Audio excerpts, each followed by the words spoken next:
നമസ്കാരം. ലോകത്തിലെ ആദ്യത്തെ കോമ്പാക്ട് സെഡാൻ ഇന്ത്യയിലാണ് വന്നത് എന്ന് നിങ്ങൾ വിശ്വസിക്കുമോ? അതെ, തീർച്ചയായിട്ടും ഇന്ത്യയിലാണ്. എവിടെയെങ്കിലും ഒരു കോമ്പാക്ട് സെഡാൻ, കോമ്പാക്ട് SUV ഇങ്ങനെ ഒരു വാക്ക് നിങ്ങൾ കേട്ടിട്ടുണ്ടോ? ആദ്യമായിട്ടാണ് ഓട്ടോമൊബൈൽ ഫീൽഡിൽ ഇത്തരത്തിലുള്ള ഒരു വാക്ക് വരുന്നത്. നമ്മൾ കാർ എന്നൊക്കെ കേട്ടിട്ടുണ്ട്. പക്ഷേ കോമ്പാക്ട് സെഡാൻ എന്നുള്ള രീതിക്കുള്ള ഒരു വാഹനം അല്ലെങ്കിൽ അത്തരത്തിലൊരു കാറ്റഗറി തന്നെ ഇന്ത്യയിൽ കൊണ്ടുവന്നതാണ്. കൊണ്ടുവന്നത് എന്ന് പറയുന്നത് ഗവൺമെൻറ് നിഷ്കർഷിച്ച് കൊണ്ടുവന്നതാണ്. അതായത് വളരെ ഷോർട്ട് കട്ടായിട്ട് ഒരു പ്രോബ്ലത്തെ സോൾവ് ചെയ്യാൻ ശ്രമിച്ചു. അതിൻ്റെ ഫലമാണ് ഇത്തരത്തിലുള്ള കാറുകൾ. ഈ വീഡിയോ മാക്സിമം നിങ്ങൾ മുഴുവനായിട്ട് കാണാൻ ശ്രമിക്കുക. തീർച്ചയായിട്ടും നമ്മുടെ പരിമിതമായിട്ടുള്ള അറിവിൽ നിന്നും നമ്മുടെ റിസർച്ചിൽ നിന്നൊക്കെയാണ് നമ്മൾ സംസാരിക്കുന്നത്. എന്തെങ്കിലും തെറ്റുകുറ്റമൊക്കെ ഉണ്ടെങ്കിൽ നിങ്ങൾ തീർച്ചയായിട്ടും ക്ഷമിക്കണം. ഇന്നത്തെ വ്ളോഗിലൂടെ നമ്മൾ ഡിസ്കസ് ചെയ്യാൻ പോകുന്നത് GST കുറയും എന്ന് പറഞ്ഞ് നമ്മൾ കാത്തിരിക്കുകയാണ്. ചെറു കാറുകൾക്ക് വലിയ ബെനിഫിറ്റ് കിട്ടും എന്ന് പറഞ്ഞ് നമ്മൾ കാത്തിരിക്കുകയാണ്. കാരണം സാധാരണക്കാരൻ, മിഡിൽ ക്ലാസ്സുകാരൻ, ഇവന് ഓരോ രൂപയ്ക്കും വിലയുണ്ട്. ഒരു GSTയിലെ ഒരു സ്ലൈറ്റ് ആയിട്ടുള്ള ഒരു ചേഞ്ച് വരെ അവൻ്റെ ബഡ്ജറ്റിനെയും സാമ്പത്തിക ഭദ്രതയും കാര്യമായിട്ട് ബാധിക്കും. ഇന്നത്തെ വ്ളോഗിലൂടെ നമ്മൾ ഡിസ്കസ് ചെയ്യാൻ പോകുന്നത് എന്താണ് ഈ 4 മീറ്ററിന് താഴത്തേക്കുള്ള GST സ്ലാബ്, എന്താണ് 4 മീറ്ററിന് താഴത്തേക്കുള്ള കാറുകൾക്ക് സർക്കാർ നൽകുന്ന വലിയ ഡിസ്കൗണ്ട് അല്ലെങ്കിൽ നികുതി ഇളവ്. എൻജിൻ ബേയുടെ മറ്റൊരു വ്ളോഗിലേക്ക് ഇവർക്കും ഹാർദമായ സ്വാഗതം. നമ്മുടെ വ്ളോഗും നമ്മുടെ ചെറിയ ചെറിയ കോണ്ടന്റുകളൊക്കെ ഉപകാരപ്രദമാകുന്നുണ്ടെങ്കിൽ നമ്മുടെ ചാനലിലൊന്ന് സപ്പോർട്ട് ചെയ്യുക, സബ്സ്ക്രൈബ് ചെയ്യുക, മാക്സിമം ലൈക്ക് ചെയ്യുക, ഷെയർ ചെയ്യുക. തീർച്ചയായിട്ടും നിങ്ങളുടെ അഭിപ്രായങ്ങൾ കമൻറ്റ് രൂപത്തിൽ രേഖപ്പെടുത്തുക. ഒരുപാട് വീഡിയോസിൽ നമ്മൾ ഈ ഒരു കാര്യം പറഞ്ഞതാണ്. എന്നാലും ഇന്നത്തെ ഒരു സാഹചര്യത്തിൽ ഈ ഒരു കോണ്ടന്റിന് റിലവൻ്റ് ഉണ്ട് എന്നൊരു വിശ്വാസത്തിലാണ് നമ്മൾ ഈ ഒരു വീഡിയോ ചെയ്യുന്നത്. നമ്മൾ നോക്കുകയാണെന്നുണ്ടെങ്കിൽ യൂറോപ്പ് ആണെന്നുണ്ടെങ്കിലും അമേരിക്ക ആണെന്നുണ്ടെങ്കിലും ഈവൻ ഗൾഫ് കൺട്രീസ് GCC കൺട്രീസിലൊക്കെ വലിയ വലിയ വാഹനങ്ങളുണ്ട്. വലിയ വലിയ വാഹനങ്ങൾ എന്ന് പറയുന്നത് നല്ല ലെങ്ത് ഉള്ള വാഹനമുണ്ട്. ഇപ്പോൾ നമ്മൾ അമേരിക്കയുടെ കാര്യം നോക്കുകയാണെന്നുണ്ടെങ്കിൽ അമേരിക്കയുടെ ഏറ്റവും അല്ലെങ്കിൽ അമേരിക്കൻ ജനതയ്ക്ക് ഏറ്റവും കൂടുതൽ ഇഷ്ടപ്പെട്ട ഒരു കാറ്റഗറി വാഹനം എന്ന് പറയുന്നത് പിക്കപ്പ് ട്രക്കാണ്. അതിനുശേഷം ക്രോസ് ഓവർ വാഹനങ്ങളാണ്. പിന്നീട് സെഡാൻ കാറുകളൊക്കെ അവർക്ക് ഇഷ്ടമാണ്. അപ്പോൾ പിക്കപ്പ് ട്രക്ക് നമ്മൾ നോക്കുകയാണെന്നുണ്ടെങ്കിൽ ഇപ്പോൾ അവരുടെ ഫോർഡിൻ്റെ F-150 എന്ന് പറയുന്നൊരു വാഹനം, ഈ ഒരു വാഹനം നമ്മൾ നോക്കുകയാണെങ്കിൽ അതിൻ്റെ ഒരു ലെങ്ത് എന്ന് പറയുന്നത് 5.89 മീറ്ററാണ്. ഇനി അത് മാത്രമല്ല ക്രോസ് ഓവറിലേക്ക് നമ്മൾ നോക്കുകയാണ്. ഇപ്പം ക്രോസ് ഓവർ എടുക്കുകയാണെന്നുണ്ടെങ്കിൽ ഫോർ എക്സാമ്പിൾ ടൊയോട്ടയുടെ RAV4 ഇപ്പോൾ നമുക്ക് വളരെ സുപരിചിതമായിട്ട് GCC കൺട്രീസിലൊക്കെ നമ്മൾ കാണുന്നൊരു വാഹനമാണ്. അപ്പോൾ RAV4ൻ്റെ ഒരു ലെങ്ത് നോക്കുകയാണെന്നുണ്ടെങ്കിൽ 4.60 മീറ്ററാണ്. ഇനി ടെസ്ല മോഡൽ Y നമ്മൾ നോക്കുകയാണെന്നുണ്ടെങ്കിൽ അതിനൊരു സെഡാനായിട്ട് നമുക്ക് കണക്ക് കൂട്ടാം. അതിനെ ഒരു കൂപ്പേ കൈൻഡ് ഓഫ് ഡിസൈൻ എന്ന് പറയുന്നതിനേക്കാൾ നല്ലത് ഒരു സെഡാനായിട്ട് നമുക്ക് കണക്ക് കൂട്ടാം. അതിന് 4.75 മീറ്ററാണ് അതിൻ്റെ ലെങ്ത് എന്ന് പറയുന്നത്. എന്നാൽ ഇന്ത്യയിലേക്ക് വന്ന് നോക്കൂ, ഇവിടെ ബ്രസ 3.95 മീറ്റർ. അത് മാത്രമല്ല ഡിസയർ നോക്കുകയാണ് 3.95 മീറ്റർ. ഈ 4 മീറ്ററിന് താഴത്തേക്ക് ഇങ്ങനെ കൺജസ്റ്റഡ് ആക്കി വാഹനങ്ങളെ കൊണ്ടുവന്ന് വെച്ചിരിക്കുകയാണ്. മഹീന്ദ്ര സാങ്യോങ് വാങ്ങി, ഇപ്പോൾ സാങ്യോങ്ങിൻ്റെ ടിവോലി എന്ന് പറയുന്ന വാഹനത്തെ ഇവിടെ കൊണ്ടുവന്നു. അതിൻ്റെ ബാക്ക് അങ്ങ് ചോപ്പ് ചെയ്തിട്ട് XUV 300. വാഹനം കാണുമ്പോഴേ അറിയാം പ്രപ്പോർഷനേറ്റ് അല്ല. ഫ്രണ്ട് ഓവർഹാങ്ങും ബാക്ക് ഓവർഹാങ്ങും ഒക്കെ ഒരു പ്രപ്പോർഷനേറ്റ് അല്ലാത്ത രീതിയിൽ. അതിന് ഏറ്റവും പ്രധാനപ്പെട്ട കാര്യം എന്ന് പറയുന്നത് ഈ ഇന്ത്യൻ സർക്കാർ 2006 കൊണ്ടുവന്ന ഒരു ടാക്സിൻ്റെ ഇളവാണ്. ഇവർ പറയുന്നത് 2006 അന്ന് ധനമന്ത്രിയായിരുന്ന P. ചിദംബരം അദ്ദേഹം യൂണിയൻ ബഡ്ജറ്റ് അവതരിപ്പിക്കുന്ന സമയത്തിൽ ബഡ്ജറ്റിലെ 137ാമത്തെ പോയിന്റ് വളരെ കൃത്യമായിട്ട് പറഞ്ഞു. അതായത് 4 മീറ്ററിന് താഴത്തേക്ക് ലെങ്ത് ഉള്ള വാഹനങ്ങൾ, അതിൻ്റെ എൻജിൻ പെട്രോൾ എൻജിനാണെങ്കിൽ 1200 cc താഴെയാണ്. അത് മാത്രമല്ല 4 മീറ്ററിൽ താഴെയുള്ളൊരു വാഹനം അതിൻ്റെ എൻജിൻ ഡീസൽ ആണെന്നുണ്ടെങ്കിൽ അത് 1500 cc താഴെയാണെന്നുണ്ടെങ്കിൽ അതിന് വളരെ വലിയ GST അല്ല, അന്ന് GST വന്നിട്ടില്ലല്ലോ, അന്ന് വളരെയധികം എക്സൈസ് തീരുവയിൽ ഇളവ് ലഭിക്കും എന്നുള്ളതാണ്. അതിന് മുകളിലുള്ളൊരു വാഹനത്തിന് അല്ലെങ്കിൽ SUV പോലെ, അന്ന് SUV കാര്യമായിട്ടൊക്കെ പ്രചാരത്തിലില്ല, എന്നാലും ഈ ക്രൈറ്റീരിയ മീറ്റ് ചെയ്യാത്ത ഇതിനേക്കാൾ ലെങ്ത്തുള്ള വാഹനങ്ങൾക്കൊക്കെ അല്ലെങ്കിൽ ഇതിനേക്കാളൊക്കെ ക്യൂബിക് കപ്പാസിറ്റി കൂടുതലുള്ള എൻജിൻ ക്യൂബിക് കപ്പാസിറ്റി കൂടുതലുള്ള വാഹനങ്ങൾക്കൊക്കെ 20 മുതൽ 24% വരെ എക്സൈസ് തീരുവ ഏർപ്പെടുത്തിയപ്പോൾ ഇത്തരം കാറുകൾ 4 മീറ്ററിന് താഴത്തേക്കുള്ള വാഹനം പെട്രോൾ ആണെങ്കിൽ എൻജിൻ CC 1.2 ലിറ്ററിന് താഴെ, 4 മീറ്ററിന് താഴത്തേക്കുള്ള വാഹനം ഡീസൽ ആണെന്നുണ്ടെങ്കിൽ എൻജിൻ കപ്പാസിറ്റി 1.5 ലിറ്ററിന് താഴെ, അങ്ങനെയുള്ള വാഹനങ്ങൾക്ക് 8% മാത്രമാണ് എക്സൈസ് തീരുവ ഏർപ്പെടുത്തിയത്. അപ്പോൾ ഈ കാർ മാനുഫാക്ചേഴ്സിൻ്റെ ഒരു ചിന്ത എന്ന് പറയുന്നത് എന്താണ്? ഇവർക്കൊരു ഷോർട്ട് കട്ട് കിട്ടി. കാരണം ചെറിയ ചിലവിൽ, അതായത് ദുർബലമായ എൻജിൻ വെച്ച് അപൂർണമായ ഫിഗറായിട്ടുള്ള വാഹനങ്ങളെ നിർമ്മിച്ച് ടാക്സ് ബെനിഫിറ്റിൻ്റെ ആനുകൂല്യത്തിൽ ഒരുപാട് വാഹനങ്ങൾ വിൽക്കാം, അല്ലെങ്കിൽ ഒരു മാർക്കറ്റാണ് അവർ കണ്ടത്. സർക്കാർ പറഞ്ഞത് എന്താണെന്ന് വെച്ച് കഴിഞ്ഞാൽ ഈ റോഡുകളിലെ കഞ്ചക്ഷൻ, അത് മാത്രമല്ല പൊല്യൂഷൻ, പിന്നെ ഓയിൽ ഇമ്പോർട്ട് ചെയ്യുക എന്നുണ്ടല്ലോ, അപ്പോൾ അതിൽ കൊടുക്കുന്ന അമിതമായിട്ടുള്ള പണം, ഇതൊക്കെ നമുക്ക് ലാഭിക്കാം എന്നുള്ളതാണ്. പക്ഷേ കാര്യങ്ങൾ മാറി മറിഞ്ഞു. നമ്മളൊരു 19 വർഷത്തിന് ശേഷം, അല്ലെങ്കിൽ ഇന്നത്തെ ഒരു സാഹചര്യം 2006 നിന്നും ഇന്നത്തെ ഒരു സാഹചര്യം 2025 നമ്മൾ നോക്കുകയാണെന്നുണ്ടെങ്കിൽ ഇന്ന് ടോപ്പ് 10 കാറുകൾ, ഓരോ മാസം വിൽക്കുന്ന ടോപ്പ് 10 കാറുകളുടെ ലിസ്റ്റ് എടുത്താൽ അതിനകത്ത് ക്രെറ്റ എർട്ടിക ഇങ്ങനെയുള്ള വാഹനങ്ങൾ ഒഴിച്ചു നിർത്തിയാൽ, ഈവൻ മഹീന്ദ്രയുടെ സ്കോർപിയോ പോലുള്ള വാഹനങ്ങളൊക്കെ ഒഴിച്ചു നിർത്തി കഴിഞ്ഞാൽ ബാക്കിയുള്ളതെല്ലാം ഈ 4 മീറ്ററിന് താഴത്തേക്കുള്ള കോമ്പാക്റ്റ് വാഹനങ്ങളാണ്. ഇന്ത്യയിലാണ് ആദ്യമായിട്ട് കോമ്പാക്ട് സെഗ്മെൻറ്റിൽ ഒരു വാഹനം വരുന്നത്. ലോകത്തിൽ തന്നെ ആദ്യമായിട്ടൊരു കോമ്പാക്ട് സെഗ്മെൻറ്റ് വാഹനം ഇന്ത്യയിലാണെന്ന് ഞാൻ വിശ്വസിക്കുന്നു പേഴ്സണലി. തെറ്റുണ്ടെങ്കിൽ തിരുത്തുക. അത് ഇൻഡിഗോ CS ആണ്. IndiGo CS means IndiGo compact sedan. അതിനു മുമ്പ് ഈ ബഡ്ജറ്റ് സെഗ്മെൻറ്റ് കാറുകളൊന്നും ഈ ഒരു ലെങ്ത്തിൻ്റെ പ്രശ്നം ഉണ്ടായിരുന്നില്ല. നിങ്ങൾ ഫസ്റ്റ് ജനറേഷൻ ഡിസൈർ നോക്കൂ, അത് 4 മീറ്ററിന് മുകളിലാണ് ആ ഒരു വാഹനത്തിൻ്റെ ലെങ്ത് എന്ന് പറയുന്നത്.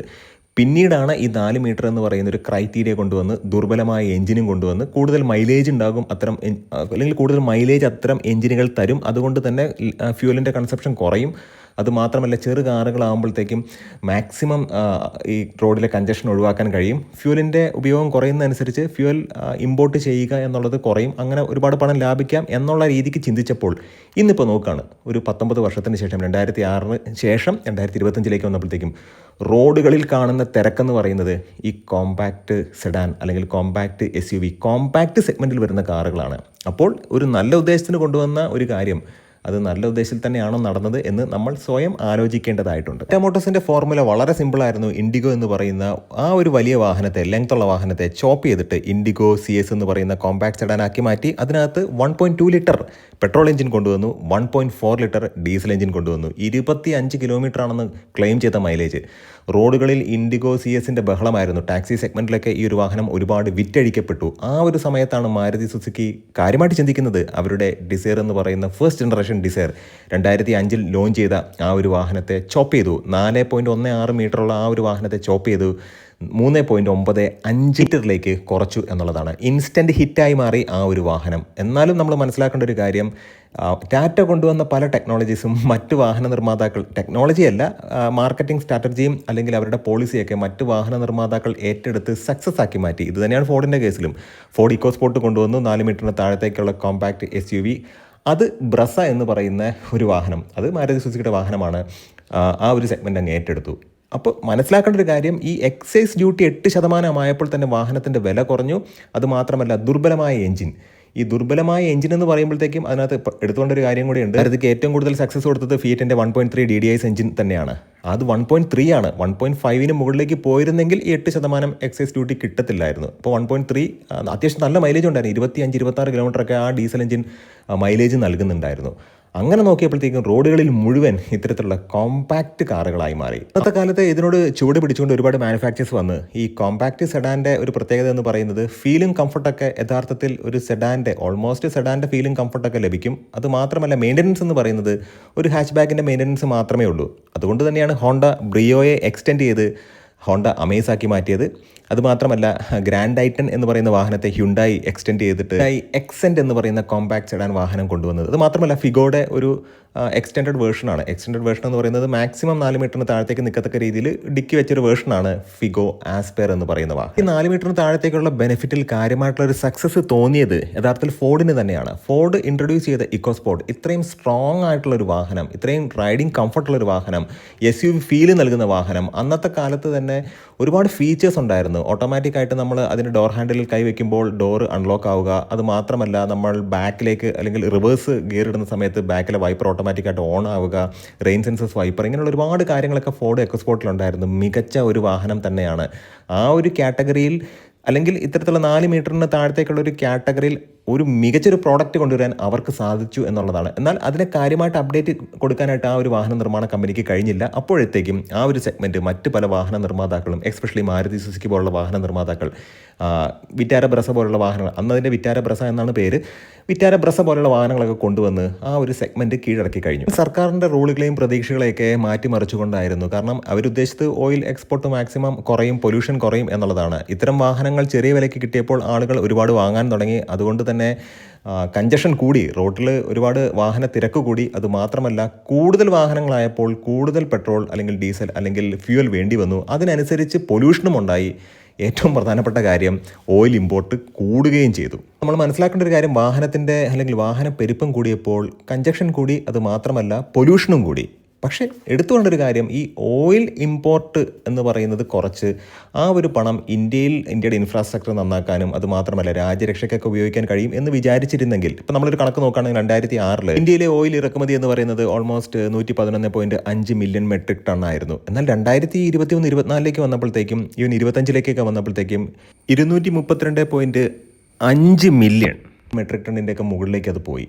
അപ്പോൾ നമ്മൾ മനസ്സിലാക്കേണ്ട ഒരു കാര്യം, ഇപ്പോൾ നമ്മൾ പറയുന്നത് വർഷങ്ങൾ കഴിയുന്തോറും ഈ ഇറക്കുമതി കൂടും എന്നുള്ളതാണ്. നമ്മൾ ഉദ്ദേശം എന്താണ്? വർഷങ്ങൾ കഴിയുന്തോറും ഇറക്കുമതി കുറയ്ക്കുക എന്നുള്ളതാണ്. പക്ഷേ അത് ട്വിസ്റ്റ് ചെയ്തിട്ട് എന്താണ് വിചാരിച്ചത്, അതിൻ്റെ ഓപ്പോസിറ്റായി നടന്നു എന്നുള്ളതാണ്. മാത്രമല്ല, പ്രതീക്ഷിച്ച പോലെ ഇത്തരം വാഹനങ്ങളൊക്കെ ഒരുപാട് മൈലേജ് നൽകും എന്ന് പറഞ്ഞാൽ പോലും പെട്രോൾ എഞ്ചിൻ്റെ കേസിൽ അത് യഥാർത്ഥത്തിൽ നടന്നില്ല എന്നുള്ളതാണ്. പിന്നെ പ്രധാനമായിട്ട് മനസ്സിലാക്കേണ്ടത്, ടൊയോട്ട പോലെയുള്ള പല വാഹന നിർമ്മാതാക്കളും 1.4 ലിറ്റർ ഡീസൽ എഞ്ചിനൊക്കെ അവരുടെ കൊറോളയിലൊക്കെ ഇൻട്രൊഡ്യൂസ് ചെയ്തു. ഇതൊക്കെ ടാക്സ് ബെനിഫിറ്റ് കിട്ടാൻ വേണ്ടിയിട്ടായിരുന്നു. പിന്നീട് വന്ന് ഇപ്പറയുന്ന 1.2 നാച്ചുറലി ആസ്പിറേറ്റഡ് എഞ്ചിനാണ് എവിടെ നോക്കിയാലും നമുക്ക് കാണാൻ കഴിയുന്നത്. അപ്പോൾ വേഴ്സറ്റാലിറ്റി എന്ന് പറയുന്നത്, അല്ലെങ്കിൽ എഞ്ചിനിലെ വൈവിധ്യങ്ങൾ, അല്ലെങ്കിൽ ചൂസ് ചെയ്യാനുള്ള ഓപ്ഷൻ എന്ന് പറയുന്നത് കുറഞ്ഞു തുടങ്ങി എന്നുള്ളതാണ്. അത് ഓട്ടോമൊബൈൽ എന്തൂസിയാസ്റ്റ് ആയിട്ടുള്ള ആളുകൾക്ക് തീർച്ചയായിട്ടും ഒരു ശുഭകരമായിട്ടുള്ള വാർത്തയായിരുന്നില്ല. അതുപോലെ തന്നെ ഒരു ബ്രാൻഡിൻ്റെ എഞ്ചിൻ തന്നെ പല ട്യൂണിങ്ങിൽ പല വാഹന നിർമ്മാതാക്കളും ഉപയോഗിച്ചു എന്നുള്ളതാണ്. അപ്പോൾ അതിൻ്റെ എക്സാമ്പിളാണ് ഫിയറ്റിൻ്റെ 1.3 മൾട്ടിജെറ്റ് എഞ്ചിൻ എന്ന് പറയുന്നത്. അത് DDS എന്ന് പറയുന്ന ഒരു ബ്രാൻഡിങ്ങിൽ മാരുതി ഉപയോഗിച്ചു. ഇൻഡിക്ക വിസ്റ്റയിൽ ആ ഒരു എഞ്ചിൻ ഉണ്ടായിരുന്നു. ആ സെയിം എഞ്ചിൻ പല വാഹനത്തിലും ഉണ്ടായിരുന്നു. തീർച്ചയായിട്ടും നമ്മൾ മനസ്സിലാക്കേണ്ടത്, ഈ ഒരു സാഹചര്യത്തിൽ നിന്നാണ് പിന്നീട് GST വരുന്നത്. അപ്പോൾ GST വന്നപ്പോഴത്തേക്കും ഈ 4 മീറ്റർ എക്സൈസ് തീരുവ അതിൽ നിന്ന് മാറ്റിയിട്ട് ഈ 4 മീറ്ററിന് താഴത്തേക്കുള്ള വാഹനം 1.2 ലിറ്റർ പെട്രോൾ എഞ്ചിൻ അതിൻ്റെ താഴത്താണെന്നുണ്ടെങ്കിൽ അതിന് 28% GST 1% സെസ്. അത് മാത്രമല്ല, 4 മീറ്ററിന് താഴത്തേക്കുള്ള വാഹനം അതിൻ്റെ engine capacity 1.5 litre diesel engine ആണെന്നുണ്ടെങ്കിൽ, അല്ലെങ്കിൽ 1500 cc താഴെയുള്ള ഡീസൽ എഞ്ചിൻ ആണെന്നുണ്ടെങ്കിൽ, നമ്മൾ നോക്കുകയാണെന്നുണ്ടെങ്കിൽ 1500 cc എന്ന് പറഞ്ഞാൽ പോലും കൃത്യമായിട്ട് 1498 cc അങ്ങനെ ആയിരിക്കും വരുന്നത്. അപ്പോൾ അതിന് താഴെയാണെന്നുണ്ടെങ്കിൽ തീർച്ചയായിട്ടും അതിൻ്റെ ഒരു സ്ലാബ് എന്ന് പറയുന്നത് 28% GSTയും 3% സെസ്സുമാണ്. ആ ഒരു സാഹചര്യത്തിൽ നിന്നാണ് ഇപ്പോൾ GSTയിൽ മാറ്റം വരികയാണെന്നുണ്ടെങ്കിൽ, 28% GST സ്ലാബ് കളയാണെന്നുണ്ടെങ്കിൽ അത് 18ലേക്ക് ലയിപ്പിക്കും എന്നുള്ളത്. പക്ഷേ നമുക്ക് ഉറപ്പിക്കാൻ പറ്റില്ല. കാരണം വാഹനത്തെ പെട്രോളിനെ മാറ്റി നിർത്തിയ പോലെ തന്നെ, GSTയിൽ നിന്ന് മാറ്റി നിർത്തിയതുപോലെ തന്നെ വാഹനത്തിന് സെപ്പറേറ്റ് ഒരു സ്ലാബ് കൊണ്ടുവന്നാൽ ഈ പ്രതീക്ഷയൊക്കെ തകരും. പക്ഷേ നമുക്ക് പ്രതീക്ഷയോടെ കാത്തിരിക്കാം. കാരണം പ്രതീക്ഷയോടെ കാത്തിരുന്നാൽ പോലും ഇപ്പോൾ നമുക്ക് നല്ല ഓഫേഴ്സൊക്കെ വന്നിട്ടുണ്ടെങ്കിൽ പോലും നമ്മളൊന്ന് കാത്തിരുന്നാൽ ഇനി ഓഫറിൻ്റെ കാലഘട്ടങ്ങളാണ് വരാൻ പോകുന്നത്. ഇതിനേക്കാൾ മികച്ച ഓഫറുകൾ ലഭിക്കാനുള്ളൊരു സാധ്യതയുണ്ട്. തീർച്ചയായിട്ടും ഈ ഒരു കോണ്ടന്റ് ഉപകാരപ്രദമായി എന്ന് വിശ്വസിക്കുന്നു. ഇതാണ് ഇപ്പോഴത്തെ ഒരു നിലവിലുള്ളൊരു സാഹചര്യം. GST കുറയ്ക്കും എന്ന് പറഞ്ഞ് പ്രതീക്ഷയോടെ ആളുകൾ കാത്തിരിക്കുന്നതിനുള്ള പ്രധാനപ്പെട്ട ഒരു കാരണം എന്ന് പറയുന്നത് ഈ ഒരു ചരിത്രമാണ്. ഈ ഒരു കോണ്ടന്റ് ഉപകാരപ്രദമായെങ്കിൽ നമ്മുടെ ചാനലിനെ സപ്പോർട്ട് ചെയ്യുക, സബ്സ്ക്രൈബ് ചെയ്യുക, മാക്സിമം ലൈക്ക് ചെയ്യുക, ഷെയർ ചെയ്യുക, കമൻറ്റ് ചെയ്യുക. നല്ല നല്ല വ്ളോഗ്സുമായിട്ട് നമുക്ക് വീണ്ടും കാണാം. നിങ്ങളുടെ സ്നേഹത്തിനും സപ്പോർട്ടിനും ഒരിക്കൽ കൂടെ നന്ദി. നമസ്കാരം.